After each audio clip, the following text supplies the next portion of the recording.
Hello and welcome to another BBC Global Services webinar, your go-to source for HIPAA-compliant medical virtual assistants, healthcare virtual assistants. Welcome to today's show and today's webinar. We're diving deep into the heart of your clinic operations, and we're going to unmask some real reasons behind why your team may be going through an exodus, why you might be experiencing turnover. And it's not about the paycheck. It's about feeling valued and understood. Hi, guys. Today, I'm your host, Nathan Bush. I've got with me guests Mike Yablonowitz and Evan Marks. Before I bring them up to the stage, Mike is the CEO of BBC Global Services, and Evan Marks is the CEO of M1 Performance Coaching Services. We're going to go deep into this concept today of people feeling valued. And I want to tell you a quick story before we go too far into this whole concept and things that you can do to improve your team's culture. I want to tell you a quick story about an experience that I had.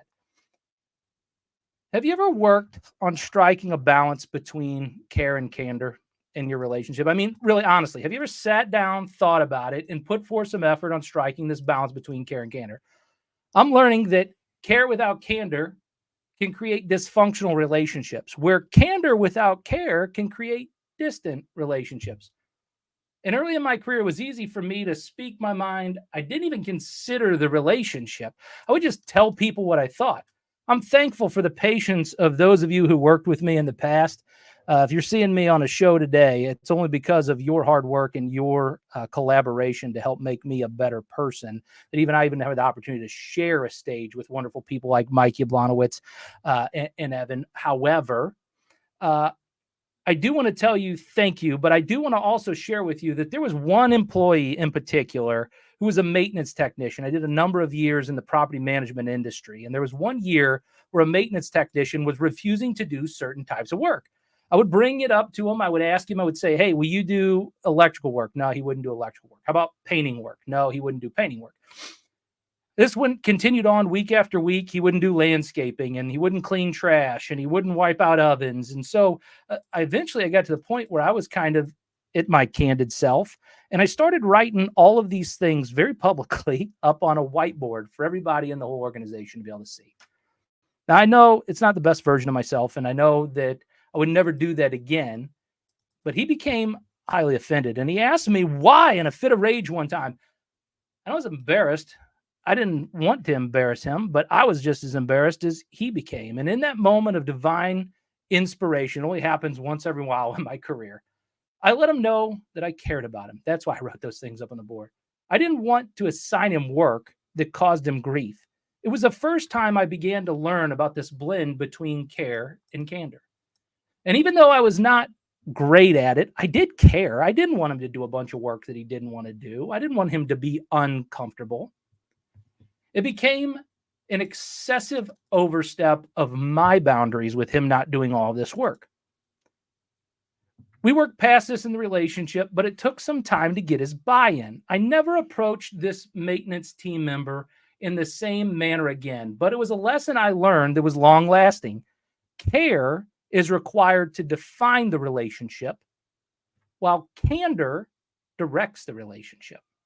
And as I grow in my career, care has become much more important. Showing care means helping others grow. In addition, I know that others will stumble in their career. Care means not causing them to stumble. And today we're talking all about this concept of retention. There's three C's in the concept of retention that I want to get across today in today's show.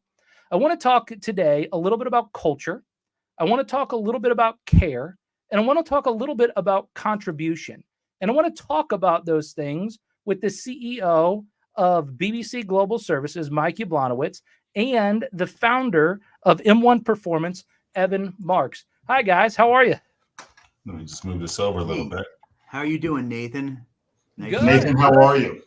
It's good to have you guys here. Thanks for joining us, Evan. I know that we had put this program together with the opportunity for you to jump on at the last minute. And we were talking a little bit before this show that this is like your third podcast you've done today. It's been a busy day, but I love this. Yeah. That's I called mean, the you just nailed hustle the model. 3 C's, man. My skin is tingling. Yeah.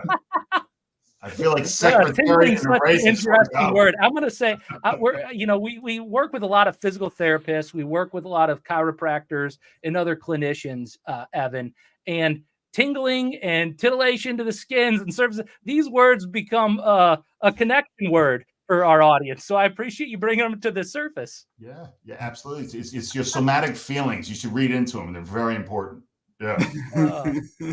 I got a quick question for you both. Before I go too far, have either of you guys seen this show here, The Office? Yeah, I think we've both seen that, right, Evan? I hope so. Yeah. I Absolutely. was thinking over the show and thinking about culture and care and contribution, and I began to wonder, because it was such a dysfunctional office on this show, right? Like, these people were not the most functional team altogether at the very beginning of the show. However, I think that because there was a environment, a culture that was created of care, at least the people stuck around. And that's why I wanted to lead the show with this concept of care. Yes, you can be too caring and it create dysfunction, but caring helps people stick around. How do you feel about that? Let's get Mike's opinion on this, because you have great retention with BBC Global Services, Mike. How do you get people to stick around in your organization? Scare them. No. Massive intimidation. I love these. Exactly. Massive intimidation. Large man. No. It's kind of like what we were saying, Nathan, is it's creating safe spaces. It's creating a good culture. It's making people feel that they're in an environment where not only are they making a contribution, but they feel that they're being taken care of by the people that they're taking care of, if that makes any sense. So akin to what you were saying about The Office, I think we're a little bit less dysfunctional, but there is that level of, and that feeling that we've got your back. The employees feel that we, as in the management, have their back, and we do. And as I said to you just before, Nathan, it's partially altruistic. It's partially not. It's altruistic in the way that I do feel that you should treat your man properly, right? Like you would want to be treated. And that brings me joy to see that our staff is happy with the way that we are and the way that we treat them. But at the end of the day, remember, we provide client service. So it's important that, the people that are within the offices, the clinics, the businesses that are representing our company, that are representing the clients, are happy. They stick around. They come to work. Because remember, and I know Evan's going to jump into this one, if people are happy, if they feel comfortable, they feel safe, that they feel that they're being listened to, that they're, for lack of a better term, feeling loved in one way or another, they work better. They have a better outlook on life. They have a better outlook on their job. And that not only is a win-win for everybody. The agent feels happy, the employee feels happy, and the client feels happy because they're getting the best service that they could possibly imagine. So it kind of goes two ways. It really works on all angles. Yeah, Evan, I know you coach a lot of executives across the United States. And when you're doing your coaching, if you had an executive that came to you that had a problem in relationships, being more relatable to his team members, trying to connect better with people, what advice would you give that CEO, that executive, so that they can demonstrate this level of care within their organization? Because it's got to be environmental and cultural. Well, first of all, it's globally, right? I coach CEOs globally, so it's a common denominator. But the one thing is so important that we need to understand that great cultures breed significant performance. So the question is, how do we build great cultures? And the biggest part of that is, I think Mike just said it, like people, it's a human need. People want to feel supported, heard, and felt important. So how do we convey that to our C-suite executives, to the people who run the corporation, to the people who are instrumental from ground up? How are we able to actually implement something like that? We have to understand that intimidation doesn't work. Leading by example works. but also providing a psychologically safe environment where people feel heard and listened to and felt important is incredibly important. You know, when we think that it's going to affect profits if we're too nice, it's going to affect, if we're too nice to people, they're going to take advantage of us. Well, there's a way we communicate with people where we can actually have our cake and eat it too, where we can care, like you just said, culture, care, and contribution. You know, we don't need to have an organization that's based on intimidation but you can be affirmative and still caring. You can still understand what people are going through. And I think, Nathan, what you said in the beginning of your example, emotional intelligence. I know it's overplayed these days, and it's always said, but you know what? It's important. You know, cliches are true for a reason. To understand what other people are going through and not about yourself and your own personal triggers is so important. Mm-hmm. To give yourself that space is, okay, what's going on with the gentleman who's not doing what he needs to do? Do I understand what's going on in his life right now? Now, I don't mean every CEO needs to be a therapist, but I think you really need to take a step back and say, okay, what am I trying to accomplish here in my organization? And what is actually going on with this man, woman, whoever it may be? Yeah. To give yourself that space is huge. Mm-hmm. And Absolutely. That builds. And it's not about the paycheck. Mm-mm. When people feel important, heard, and supported, it is a recipe for success. You know, it's amazing, Evan. You haven't seen any of the information that we were talking about today. Again, we put all this information together and asked you to be a part of this very kind of on the spot. And we appreciate you joining the show today to talk about this. But the reason I say that is because it fits in so beautifully to this point by Steve Jobs that he had to make, which was technology is nothing. Now, this is the king of technology. This is kind of the founder of Apple Computers, the marketer, the salesperson, the one that brought tech and iPods and nanotechnology and all this stuff to the forefront of our civilization. And he said, technology is nothing. What's important is that you have faith in people, that they're basically good and smart. If you give them the tools, they'll do wonderful things with them. Kind of wonder your thoughts on that, because it's kind of right in that same vein. You know, it's go ahead, Mike. No, I was going to say that is, you know, exactly how we run, you know, the business. And again, like I said, it has to do with what makes the people feel good and what makes the client feel good. I won't go into depth on this, but, you know, a lot of the ways, you know, I own call centers. We all know that. And, you know, some people call them call center workers. You know, we call them client service people because they are providing client service. And again, going to what you said about what Steve Jobs said, the way that people get their reviews, right? Their annual reviews where they get raises, it's partially about how they've done, like the basic stuff. Do they come in on time? Do they do their work? Do they hit their KPIs, their metrics? But the other part is I didn't see this, is exactly what this is about. Is you were given a scale of how you're going to get a raise. And if you do something that even small, in a small way, changes or augments what the client is doing, in addition to what they're telling you to do, give an idea, give an example, give an update, make something change, that is in your review, and you will be financially compensated based on that as well. Because again, and I always feel this way, and anybody that doesn't, the only way a company grows is from the people in the organization that helps it grow. From Amen. The bottom of the worker to the top of the top, because everybody is in there. They're all looking, they're all seeing. And I know that these people, if they're given incentive, if they're given a safe space, they're going to make a bigger contribution to my business, okay, or my clients' businesses or practices than I could ever do myself.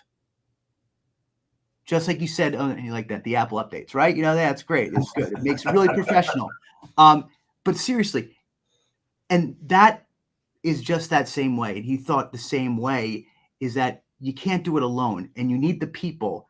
And the people will only give you what you need to grow your business and to grow your clients' businesses, if you're in that business, is if you provide them a good culture and a safe space and a place to air their grievances, give ideas, and really sink their teeth into their work product, which ultimately makes your business better. So I didn't mean to go off on this. You told me, Nathan, not to be scripted, but that is so important in running. That's why you have a good business, Mike. Oh, stop you it. give a shit. Because I could talk. Can I curse? You said I couldn't curse. That shit is not a curse, by the way. No, I told you this would happen. Not We're poop. very passionate people.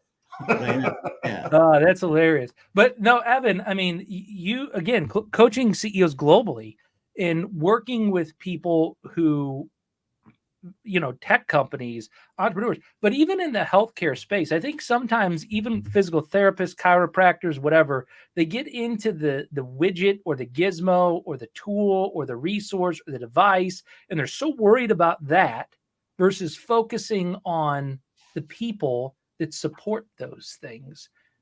Kind of, if you had a CEO that came to you and they were challenged with the problem of getting their team to be more productive, to use specific equipment, or to implement a new strategy or practice, based upon what Steve Jobs said, that if you give people the tools and you have faith in them, how would you coach that CEO? How would you walk them through that process of getting people to use or adopt these new technologies and tools? Well, I think what Mike says is that we're client-centric, right? When you're in a service game, you're client-centric, especially the topic we're talking about. So if we're client-centric, what are we trying to accomplish? We're trying to provide the best service possible. Who's providing the service? Well, the CEO has led the organization, the strategy, but it trickles down to the people actually providing the service. So if you're a CEO, you want to make sure that the people who are representing your company believe in the mission, are there with the same ideas of how important the client is, but in the same point, you have to respect the people providing the service. I mean, that is your first line of offense. If you lose that idea or lose that purpose, you don't have an organization any longer. There go your profits. There goes everything else. So if we could really think fundamentally, what's the most important part of my business? It's actually the people in your business who are providing these services. Now, why do CEOs not think this way sometimes? There's past experiences. We can go down the psychological fractal map real quick. When I come into organizations, we know this intellectually, but there's an emotional story also behind CEOs and people in charge, that they have past experiences and how they were treated and learned behavior. And that if I'm not intense, I'm not succeeding. If I'm not shaking the tree and intimidating or pushing or setting unbelievable expectations, I'm not going to be successful because I was told that. So people's narratives, which are learned early on in their lives. I mean, we're talking 0 to 12. I mean, we can go psychoanalytical in about a second here.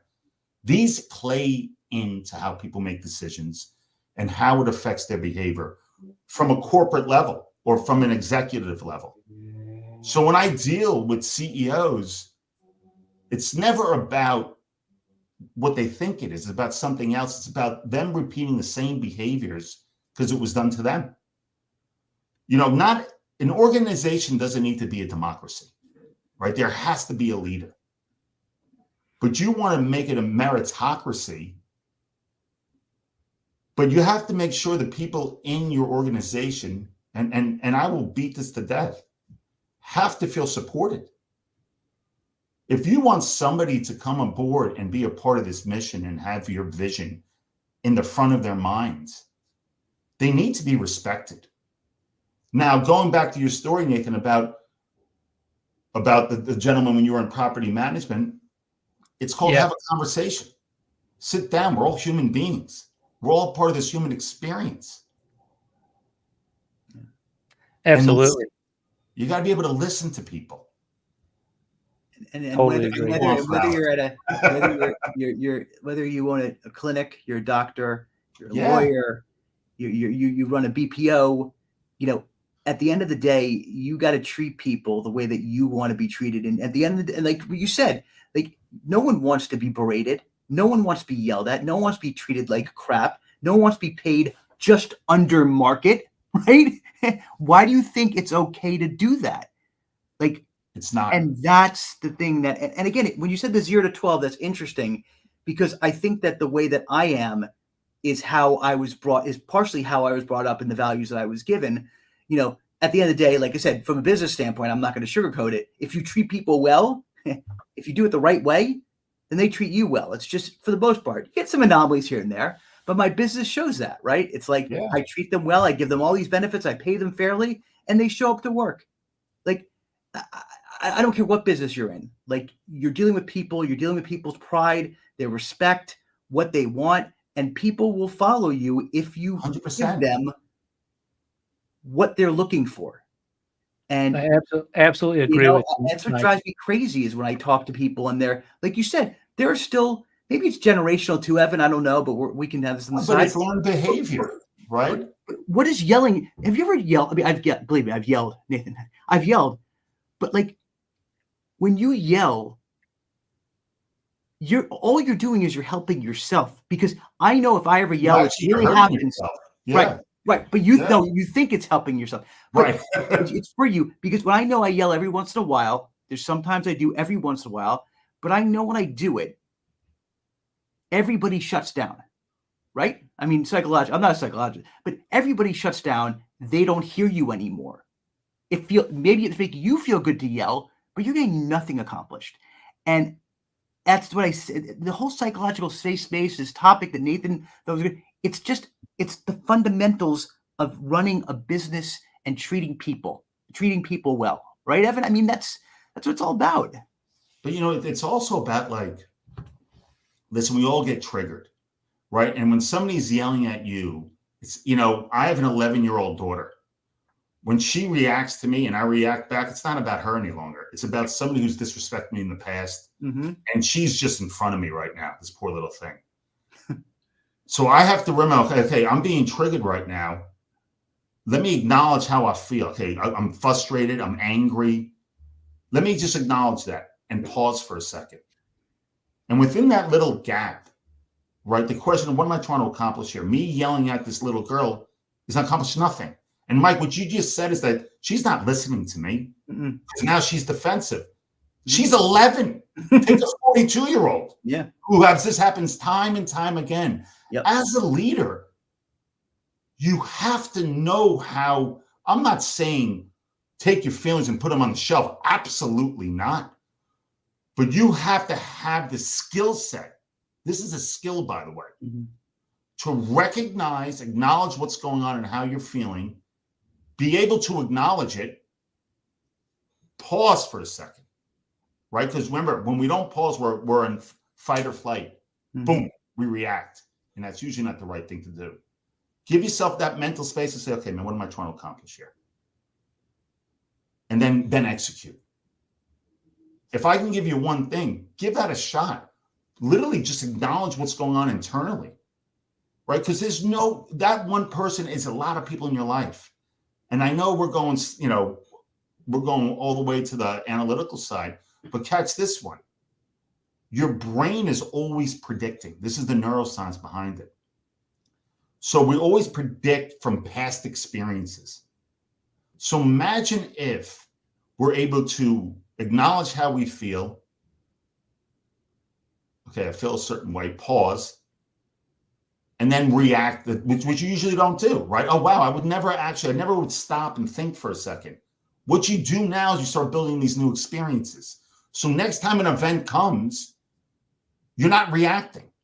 You're like, oh, I know how to actually, when somebody's doing something, I could sit back, catch myself, become conscious of what I need to do, and then actually say something that's actually conscious and beneficial to you, to the person you're speaking to, and the byproducts of the organization.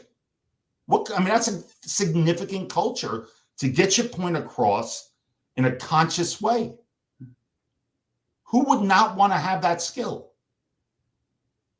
I'm obviously very passionate about this. No, I love the passion, love the enthusiasm. We're actually, guys, if you're watching this on replay or you're just joining us live right now, we're talking with Mike Yablonowitz, the CEO of BBC Global Services, and we're talking with Evan Marks, who is the founder and president of M1 Performance Group, a coaching program, an executive coaching program for globally, international CEOs, executives, and people that just need this kind of help. And that's why it was so important for us to get him on the show. I know what you're thinking, though. If you've been watching the show and you've been hanging in there and watching the entire presentation so far, you're thinking to yourself, yeah, but if you're doing all this kindness and you're being this kind and you're having all this emotional relationship with your staff members and you're being caring and creating safe space, how do you get productivity out of everybody? Like, I can't just buy lunch for everybody every day. I'll go broke. Like, how do I actually do this? We're going to get into that through the second half of this show. We're going to talk about these strategies and things that Evan works with organizations on, and things that we've done locally here at BBC Global Services in order to help you make that transition to having a caring environment while also building a culture that generates productivity. But before we get into that, we need to just share statistics and information with you, because this is critical.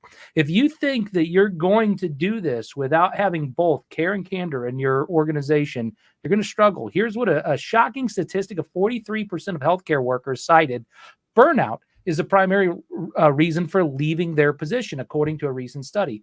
The demands of the job without adequate support can extinguish even the brightest sparks of passion for helping others. Here's another statistic that we found along the way. Another study that highlighted that 60%, that's a big number. I'm going to let that sink in for a second. 60% of healthcare workers surveyed say they're currently short-staffed. 60% of your team members, if you were to survey them right now, so if there's 10 people, 6 of them are saying that you're short-staffed. Understaffed affects not only the patient care standards, but also the mental and physical health of being overburdened for medical workers. Guys, this is a critical issue about making sure you have adequate support staff. Now, I also know what you're thinking. I'm saying these things, but you're also thinking, okay, well, I'm supposed to be caring to these people. They feel overworked. I don't have enough support.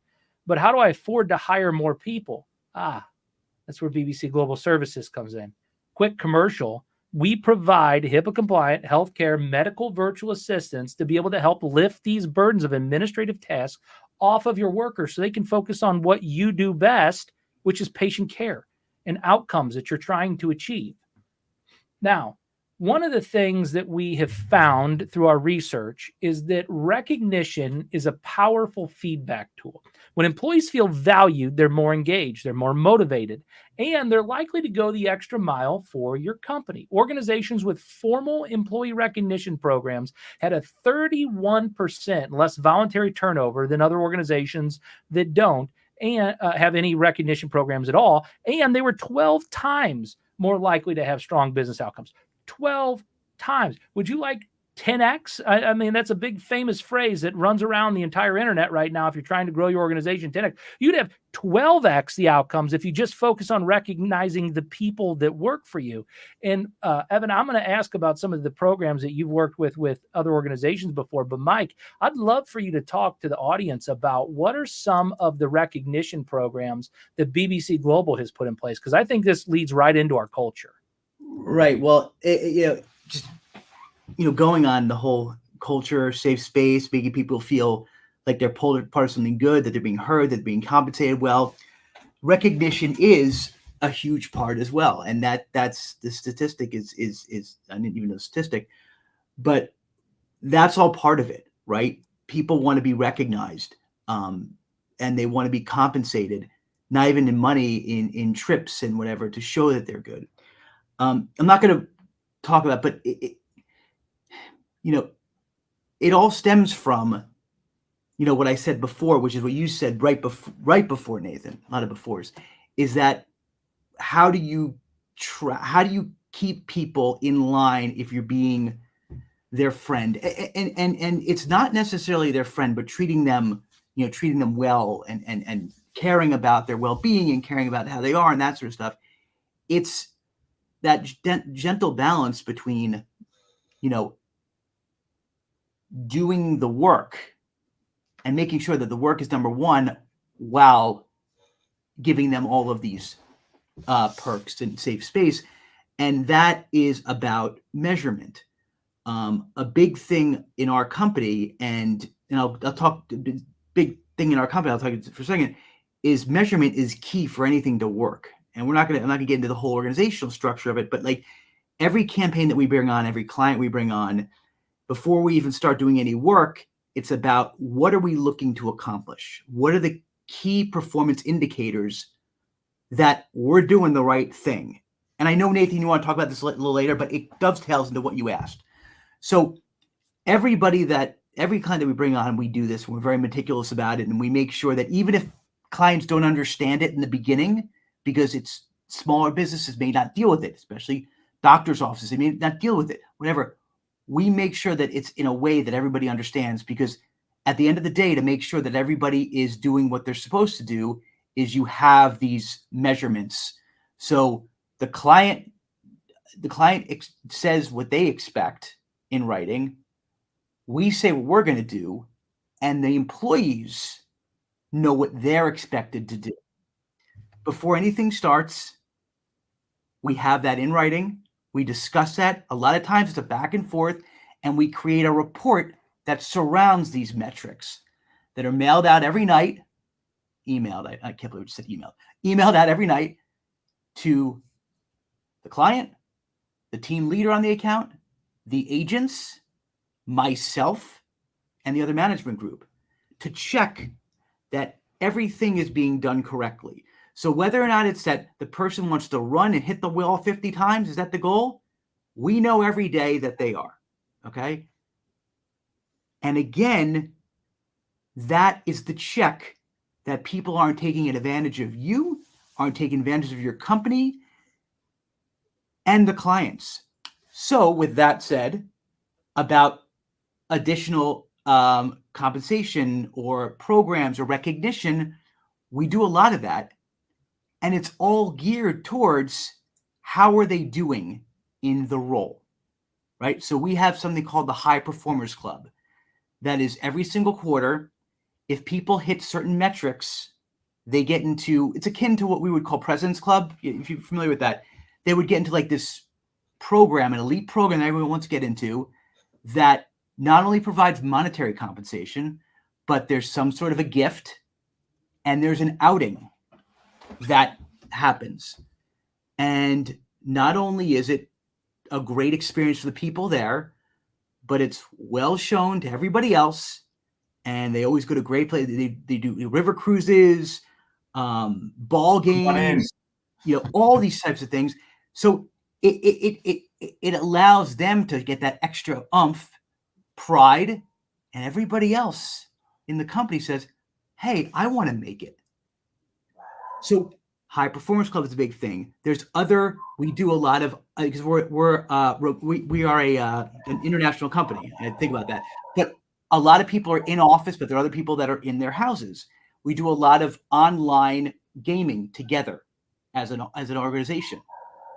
Right? We do a lot of games and prizes, and we have somebody, Nathan, that's geared as a people person, that his sole job is to find different ways to engage the staff, both locally and internationally.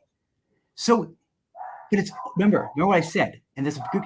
It's all tied towards doing your job and doing it good.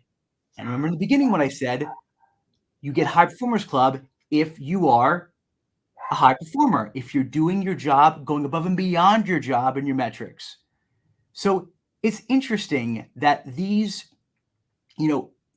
programs, again, it's all part of, and Evan will talk to this, but it's all part of like that puffing of the chest that I did a good job, and everybody sees I do a good job, as much as it's about getting more money. Okay, it feeds into the ego, which helps the entire organization. It's a big deal. And the last thing I will say on that matter, because I think this is the whole part of why we, and again, it's not just me, why we do well as an organization, is everybody's looking to that. And because of that, they don't miss work. Unless, of course, they're sick. We're not heathens, right? Like, they don't miss work. They hit their numbers. And because of that, they get there. And that's only one of them. But I'll stop for a second. But it's all geared towards making sure that people are accountable to their job and to us and to the client. Yeah, we at BBC Global Services, Mike, we know that every story, every number is a story, and every stat is representation of a person, some type of relationship that's being had. And so not only is the importance of creating the safe space and the opportunity for open communication, but by having documented outcomes, it gives us the ability to give recognition. And a lot of times I think that people think that they're being mean by putting measurement in place. And really, we at BBC Global look at measurement as an opportunity to give recognition, reward. I think everything can be used for a positive or a negative outcome. And it's dependent upon how you utilize those things to get the outcomes that you're looking for. Speaking of outcomes, Evan, how do people put programs in place to get outcomes through recognition? If you were working with an organization, or maybe some of the organizations that you work with right now, what are some programs that you guys have talked about to put this recognition in place to ensure that people achieve higher levels of performance beyond the minimum expectation?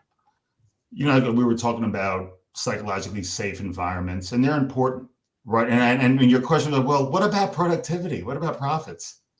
You still have to set up structures and responsibilities, right? Nathan, you have your responsibilities. Michael, you have your responsibility, and I have my responsibilities.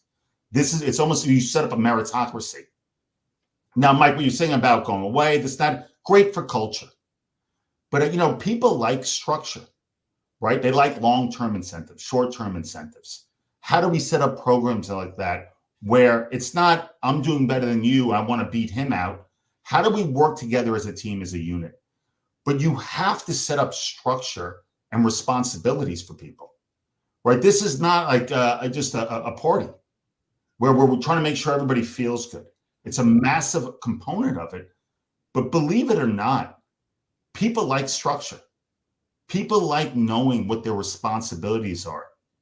And I think for leadership, and I'm going to get to outsourcing in a second, Michael, for leadership, laying out everybody's responsibility and what they're responsible for, believe it or not, people don't do that. You have to be very clear in what you expect from people and what you want, what you are looking for them to accomplish. That's one. That's extremely important. Now, when we go to outsourcing, what do we value? What don't we value? Where are we more productive? Where are we less productive? Burnout is a real thing. Burnout isn't, listen, I think leading organizations push, but you have to know where the burnout threshold is. Because when you go into the burnout threshold, your productivity won't decline. It will fall off a cliff. And we can't afford that to happen, right? We want all cylinders pumping, but we have to be extremely cognizant not to burn out.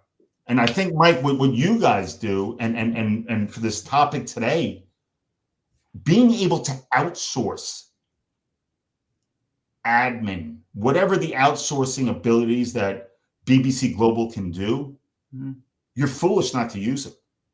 And I'm not, it's not paid advertisement, but you have to understand, like, if I want my people on the ground serving clients, serving, you know, to do their best, and I can actually admin this stuff off where they can really concentrate. If you don't think, I mean, there's Harvard case studies where your profitability will soar. Well, first of all, you're not facing burnout. Your retention rates are much higher. You know, I mean, Mike, you can go into this, and the cost of training somebody new, we haven't even, that's a totally different topic. I think as an organ, your retention rate is high. You should be very proud of yourself, and that people enjoy coming to work, and they're profitable, and they're incentivized. I mean, home run. I mean, what else are you looking for? But yeah, I appreciate that. But you know, it's one of the things going back to that is, you know, people also have a misnomer, maybe the right word. I just sound like an idiot, but that, you know, people overseas, workers are different, right? They're different. Like they work for, they work for, for peanuts, and they're happy to get us a penny, and could not be further from the truth. I'm actually going back to the Philippines on Saturday, and we're going to do a bunch. Well, Evan told me it's a good idea. So Nathan, we're going to do a bunch, like a lot of video not video anymore, social media, take a lot of pictures, movie, because I want the clients are really surprised to know that these people are treated really well. Okay, they're treated really well, and it's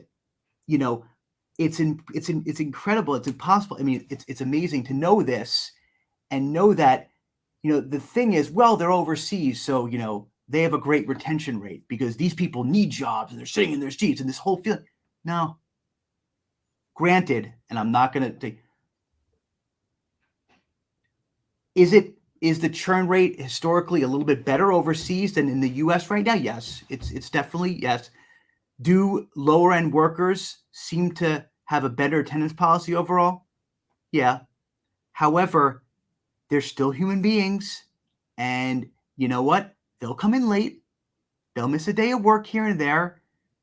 So, we still have to do the exact same thing to motivate them in the Philippines and in India than the US. They're not different type of people, right? And that's a really weird misnomer that, they're just, no, they have to get everything that that's why I said, there are people that run call centers, and my clients know this. We talk about this, that really treat their people like crap, for lack of a better term.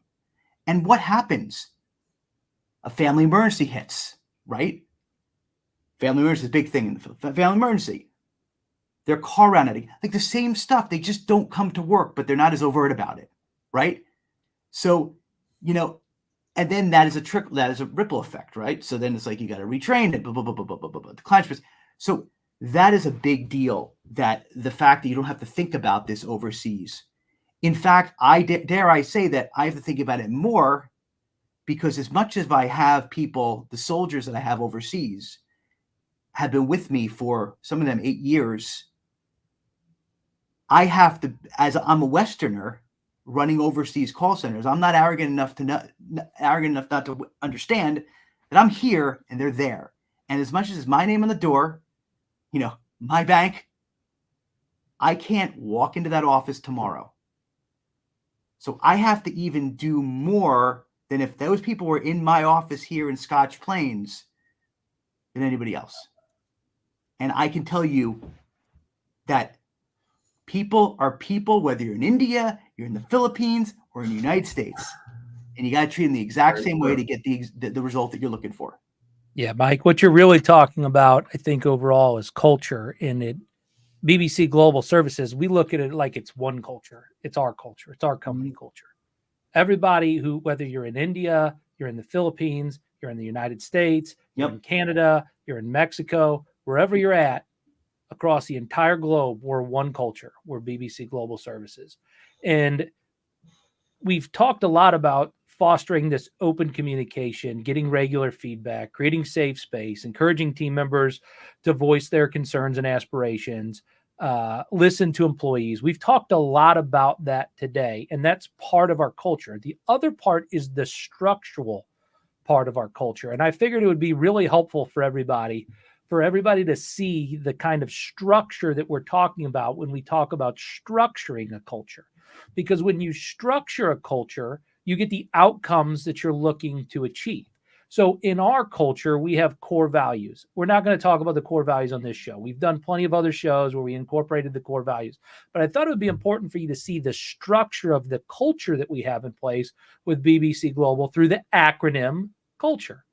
The first thing being the structure is communication. And Mike touched on this a little bit, Mike, but I'd like to bring it back up right now. Can you talk a little bit about the communication between the employee, the relationship with the client, the communication with the client, and how we communicate through reports to the client and their managers to provide a structured management service with that integrated leadership model?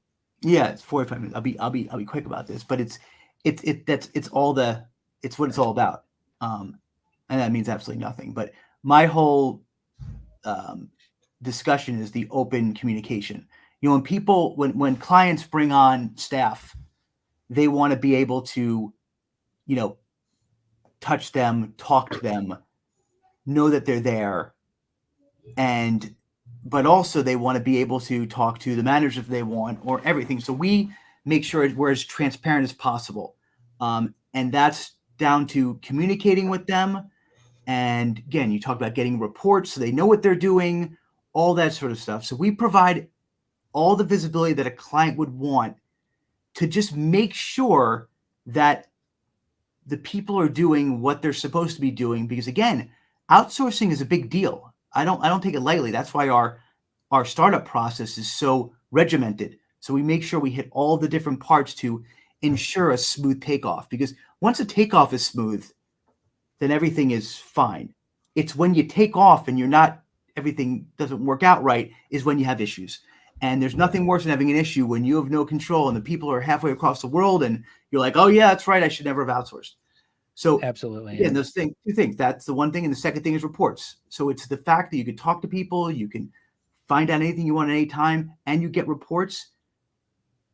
People, a lot of the clients, when things go well, they never look at it, but they can, and that's the most important thing. Yeah. And that's just the open communication that's fostered between you, BBC Mhm. Global Services, and your team member.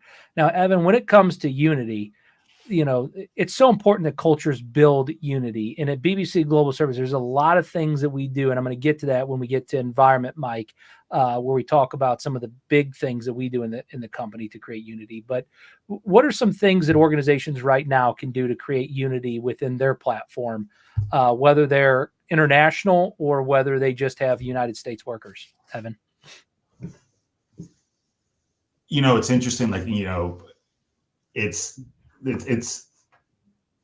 is a great question. Like unity, people think about like happy hour or things like that. But for a lot of people, it's like they come up with a mission. Like, who do we want to support in the community? You have all these different organizations, and this community. Let's say I'm a Seattle-based company. There's a Seattle organization or charity we want to support. And we go out as a team. There's so many different ways you can go about that. It's the mission of the company and the mission of the people that want to help.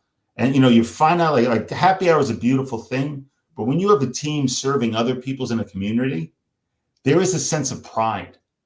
Like we know as human beings, helping others gives us a sense of purpose. And it's a great shared experience to have.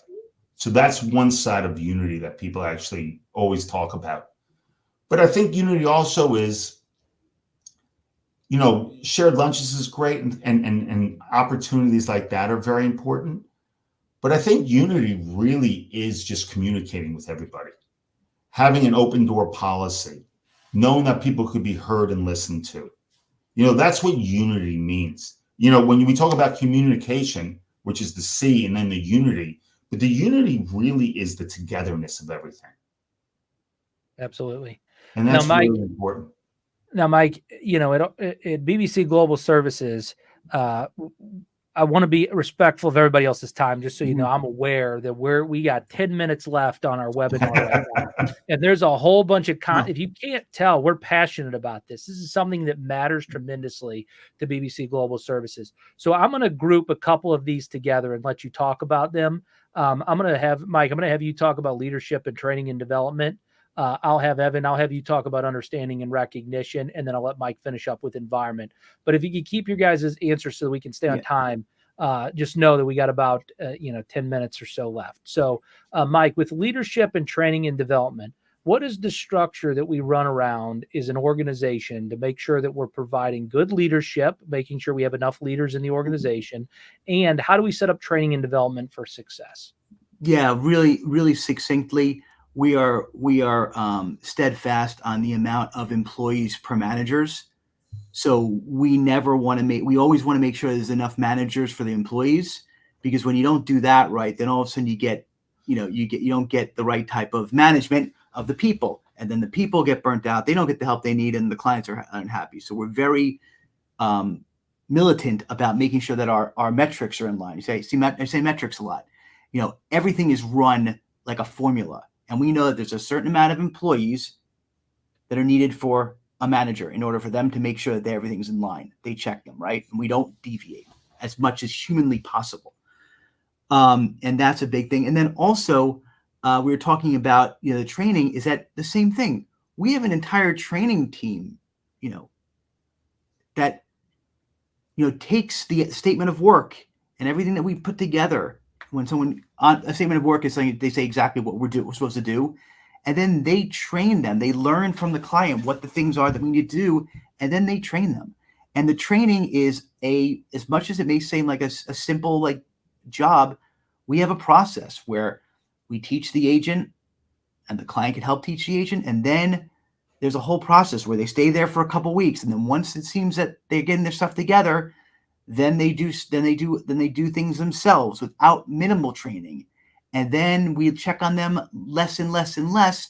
And then once they get to a certain point where they're not, quote unquote, making any mistakes, don't have any questions, then they go to something called hypercare or ABAY, whatever you want to say, for 30 days, where we don't touch them, right? We let them cook by themselves, but we spend a lot more time on upper management and client success, looking at the reports, checking in with the clients and making sure that everything is going well. Then after that 30 days is gone, and we have a kickoff call where we have another kind of come to terms saying, are we good? Are we doing everything you need? Is there anything else you need? And if they say, no, we're great, then all that means is it goes into general population and they're managed by the team leaders. And we just see the report at the end of the week. It's very important that you stick to this formula, for lack of a better term, in order to, have the same outcome come every single time. Every business is different. Not every business is different. I think you guys know what I'm talking about. But the process for implementing this type of staff is the same. Whether you're a 50-person company, a 5,000-person company, or a 1-person company, due diligence is all the same. And Absolutely. if you skip that step, you're out of luck. Mm-hmm. And Mike, I think the reason that we're able to do that at BBC Global Services so well is our understanding of the client's needs. Because when they meet with somebody from BBC Global Services, we take the time to really understand what is the role, what is the job, what is this person going to be doing, so that we can set up this process properly. And we've talked a lot about recognition, Evan, about different ways that people can utilize recognition. Can you talk about blending those things together, though? Understanding the client's need and making sure your team's rewarded for doing so. Well, it's when you say understanding the client's needs, I think it's important for your team to understand what you're trying to accomplish. Understand is like, what is BBC Global trying to accomplish? What is our mission? And they need to buy into that. And that's obviously Michael and the people with Mike to really, really explain to them and for them to really understand what's going on, right? That's understanding is very important, but also them recognize, and I think on a management, recognize is twofold, right? For the service providers to recognize what they need to do, and then for management to recognize the service provider, right? People working within the company, that we respect what you're doing. Initiatives, incentives, things like that. So they're recognized. Neurologically, the brain is hardwired for survival, right? We think catastrophe always, like what's going to happen. But when you actually give people credit, it affects them significantly. I'm not saying they need a cheerleading party, but to give them credit along the way is really a psychologically incentivizing approach. And a lot of employees should do this. A lot of CEOs and organizations should do that, because it really helps the long run and actually the mental health of the people that work for the company. Recognition is very important. Totally. And Mike, to finish up with the structure of our culture at BBC Global Services and how healthcare providers can use this within their organization, I'd like you to talk a little bit about the environment that's cultivated around town halls. We haven't talked yet in the show about the importance of our town hall and how impactful that's been to creating communication, unity, leadership, training and development, understanding, recognition, the whole package put together in our culture around these town halls. And I'll tell you about that. But again, it also like dovetails into, the whole thing that Evan was talking about and what he creates in his, practice, and really kind of getting to the heart of, what makes people tick, how people tick, what goes on. And it's a total, running a business is a psychological game as well. And I know I talked to Evan, he helps me out every once in a while. And, it's all about how, going back to everything we're saying, I feel like it's a broken record. How do you give people feedback, positive feedback or negative feedback the right way? How do you make them feel like part of something that they want to be a part of? How do you make them feel safe? All that sort of stuff. One of the things that we do, which is all that is I'm, as you can probably see, I'm big on communicating. I really think that communication is the key to success, whether personally or professionally. So I know that I can't speak to every one of my people, right? I mean, we're smaller BPO, but we have about 215 people. And they can't know what I'm thinking, right? Because again, remember, they're here, they're with me, they're getting a paycheck from me. I got to make sure that they feel comfortable, not even that we're saying we're doing the right stuff, but you are doing the right stuff, and that they have a job, and we're safe, and we're healthy, and we're solvent, and all that sort of stuff. We have no debt, all that sort of stuff. And the way that we figured to do that is to hold what I call a town hall, which is every quarter we have a structured hour-long program where we highlight the people's strengths, accomplishments. We talk about perfect attendance, all that sort of stuff, and we do some other fun things to kind of bring, not only showcase people, but also it's another way that we bring the entire company together in a global event. People love it. Not only do they love the fact that they're publicly acknowledged, but they like that they see everybody. And, as much as there's a good part of the business is in office, we still have a handful of people that are working from home or in a smaller office, and to come online in a Zoom, right?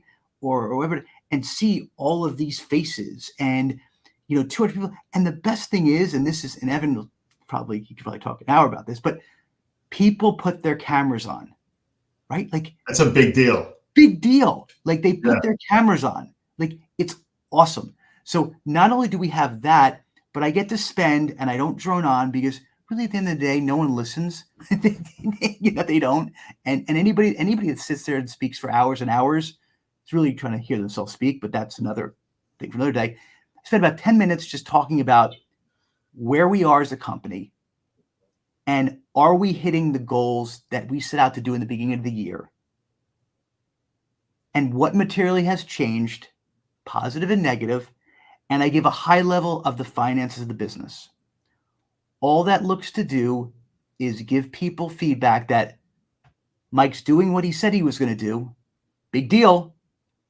Staying on point, and we're growing. We're growing, we're not growing, or we're failing. And I try to keep it very succinct. I try to keep it at a very high level. I don't go detailed, because I just want them to get that out. Because I want them to leave that meeting saying, okay, I have my, it feels good, but okay, he gave me enough information to make me believe that I am in the right space for myself and my family. Remember, and we can remember, and this is something that someone once told me, a mentor of mine, that just because I have 215 employees, you know how many mouths that is that I feed? Not me, I'm not a narcissist, but that my company feeds? It's a big responsibility. Yeah. So these people need to feel that they're in the right place. And they're on the right team. Yeah. Absolutely. Yeah. And Mike, I mean, that brings us to the last two final points, and we're I know we're out of time. For those that are watching on replay or knows that we typically run these things at 1 hour, we're at the 1 hour mark. And if you got to go, you got to go. But if you could hang in there, we got two more short points that I want to work you through to help you understand this culture, care, and contribution. And when it comes down to care, John Maxwell, who's a leadership guru, he's an expert. He speaks all around the world. He's an international speaker on the topic of leadership, recognized by Forbes as the person of all time when it comes to understanding leadership. He writes this simple phrase: people don't care how much you know until they know how much you care. And that's so true for our organization, for our team. That's why we've talked so much about this. If you're going to be a strong leader, a strong healthcare provider, be a leader in your industry, a leader with your teams, you got to care first. It starts with care. And so you have to implement this cohesive wellness program across your entire organization, a physical movement of the body program and a mental movement of the mind program. And I highly encourage you, if you haven't had an opportunity to get a program in place, work with someone like Evan Marks, who can help put these two things in place within your business to help put structure in place so that you can get the right culture so that people feel this overall sense of contribution. And we know from the research that contribution is created when there's a clear path for professional growth and development within your clinic. We also know that team members see their future, they see their contribution. When they can see the work they've completed, they see their contribution. So it's so important that you're constantly, like Mike said, focused on the future, but also reminding them of where you've come from and what you've accomplished. Evan, when it's organizations and people are struggling with this whole connection to the contribution that their team members making, what can people do and put in place to ensure that their team members feel that sense of contribution, that mission, that thing that you continue to talk about that's so important?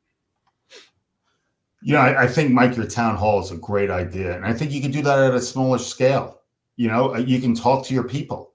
You can leave your office and talk to people. Make sure they care. John Maxwell, obviously he's pretty decent at what he does. But just because you care doesn't mean you can't be profitable. Mm-hmm. They could live symbiotically, right? It's not like, there's no boundaries. Of course there are. There are responsibilities. There are expectations. But you could still do this in an environment where people feel nurtured, they feel heard, they feel supported. And when you put all that together, you create a culture that breeds significant performance. And once again, I'm not plugging in Mike's company, but if the need for outsourcing is there, do it. Mm-hmm. Let the people on the ground do what they need to do. It only helps your organization. And it does. I mean, listen, it helps your profitability for so many reasons that you don't think. We never take it like, oh, I got to retrain people. Oh, I can't believe that he or she is not coming in. We forget about these things because we're short-sighted sometimes. That's why when we're able to take a pause and say, hey, what am I trying to accomplish here? Well, you're trying to accomplish an organization that breeds success. Mm-hmm. Don't lose sight of that.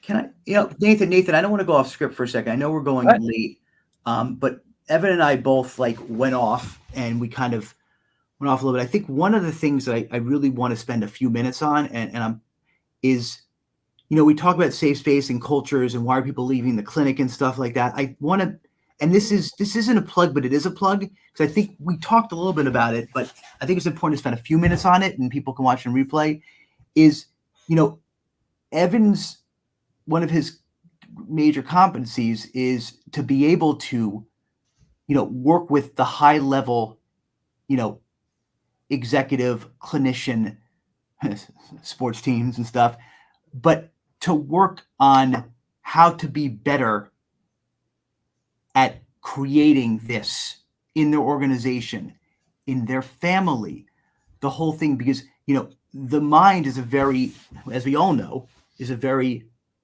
tough place to navigate. And, he has this is going to be, I want him to speak I don't want to he's not plug the business, but it's so important that someone like Evan is around to help people like me, like the doctors. I know a lot of our clients, the doctors, have people that work with them, because having that person to speak with, to work with on business culture and professional on that level, there's not a ton of people there, but the people that are there are good. And, Evan has helped me navigate these seas quite a bit, especially as things get jumbled. And I want him to speak a little bit about how he does this Mental health is real, succinctly. right? Like performance is real. But, Mhm. we're all humans living this human experience. And as CEOs and C-suite executives, there is a lot of pressure on us, right? But sometimes we forget that the things, when we make decisions, we think it's about a certain thing, but sometimes it's about anxiety into the future, or it's reliving past negative experiences. I see it all the time. It's important for leaders to understand where they're coming from. And one, they have to be clear on who they are and what they are dealing with, and also how they want to run a corporation. Everybody is entitled to support. We all need help, right? So even, it's funny, like as we achieve greater and greater things, sometimes we think that if we need help, it's a weakness, and it's not. Sometimes, my job is to see blind spots, is to recognize things that you're not saying that I'm hearing. And those are the important things in order to drive a significant culture, is that we're all human beings. We're not fallible. We all make mistakes. But the question is, are we repeating the same things over and over again? Are we leading in a way, and it goes back with the 3 C's, right?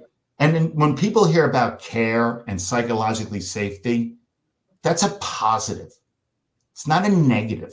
It's not a kumbaya moment, but it's the importance for the integrity of your firm, for the integrity of the people that work for you, and for us to create an environment that, one, is extremely strong, and to really understand that this is not from decades ago where intimidation works. It never did, and it doesn't.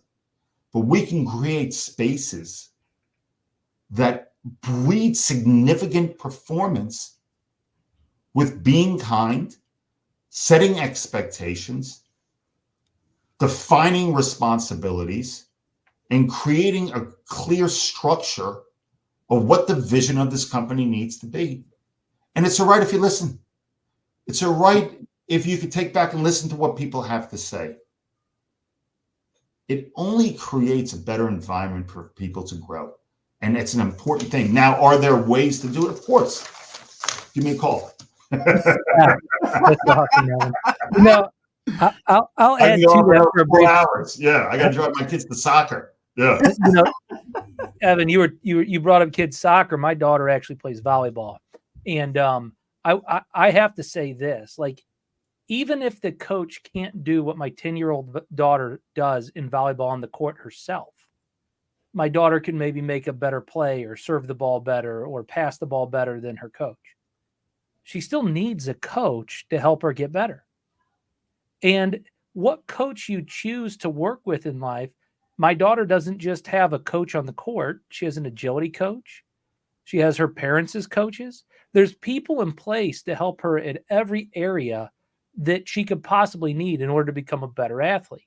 If we're willing to invest that much money in our children for them to have coaches, why do people in business avoid this, Evan? Well, you know what? It's so interesting. And listen, I'm plugging myself because I've had a coach my whole career, even because I spent 23 years on Wall Street before I started coaching, which started 6 years ago. I've always had a coach. Coaches are unlike parents, right? Where, innately parents can judge, and they have a value in how you're doing. Well, so do coaches, but coaches don't judge. We are here with you. There's trust. There's obviously it's confidential. Like, it's important that we know everything. I mean, everything, because everything is connected in what we do. Just because I'm a mental performance coach doesn't mean what's going on outside of business doesn't affect your performance in the arena. I think, when you think about Tiger Woods, the best, everybody's got coaches. It's important. And it goes back to, I think, what we started this conversation with. I don't care what level you're at. We all want to feel supported and listened to, right? We don't have it. We've never got it. But I think guys and people who want us to be successful have a huge capability gap, and they want to reach it, right? There's no such thing as perfection. When you have a coach in your corner who can be honest with you and observe, it's a tremendous asset. And I know I'm talking my career, which I love what I do for a living, but I've had them. I mean, I was a D1 lacrosse player. I've had coaches in high school, junior high, college, trading coaches, performance coaches, whatever it took to get better, I was in. Absolutely. You know, Ann Malachi, it was the CEO of Xerox between 2001 and 2009, which was some of the strongest financial performance years of the company ever in the history of the organization. And what she said was employees who believe that management is concerned about them as a whole person, not just as an employee, are more productive, more satisfied, and more fulfilled. And I think that's what we're talking about when we're talking about crafting this narrative around culture, care, and contribution to an organization.